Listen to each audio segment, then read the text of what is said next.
Hi guys, let's try viral Korean face mask for glass skin. Koreans అందరూ rice డియోవైజ్ use చేస్తారు వాళ్ళ skin కోసం. అందుకే వాళ్ళ స్కిన్ అంత షైనీగా గ్లాస్ స్కిన్ లాగా ఉంటది. కొంచెం రైస్ తీసుకొని ఒక 3 టైమ్స్ వాష్ చేసుకొని దెన్ వాటర్ లో 90% వరకు బాయిల్ చేసుకోవాలి. దెన్ చల్లారిన తర్వాత గ్రైండ్ చేసుకొని ఫేస్ మీద అప్లై చేసుకోవడమే. దీంట్లో కొంచెం హనీ కూడా మిక్స్ చేశాను, లేకపోతే డైరెక్ట్ గా కూడా అప్లై చేసుకోవచ్చు. నాకు ఆ రైస్ మాస్క్ ఫేస్ మీద అప్లై చేస్తున్నప్పుడే ఎంత బాగా అనిపించిందో, అసలు స్మూత్ గా. కొరియన్స్ అందరూ ఈ స్కిన్ ని ఫేస్ మీద వాడటానికి కారణం ఏంటంటే ఇది మన స్కిన్ ని ఎక్స్ఫోలియేట్ చేస్తుంది. అంటే డెడ్ స్కిన్ సెల్స్ ని రిమూవ్ చేసి బ్రైటర్ అండ్ స్మూతర్ స్కిన్ ఇస్తుంది అనమాట.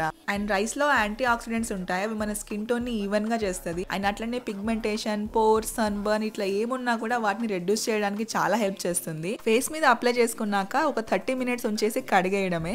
And trust me guys, face wash తర్వాత నేనే షాక్ అయినా, అసలు నా స్కిన్ ఏంటి ఇంత మెరుస్తుందని చెప్పేసి. ఇన్స్టెంట్ గా గ్లో వచ్చేసింది నాకైతే. నేనైతే డిసైడ్ అయినా వీక్లీ 2 టైమ్స్ అయినా వాడాలని. Do subscribe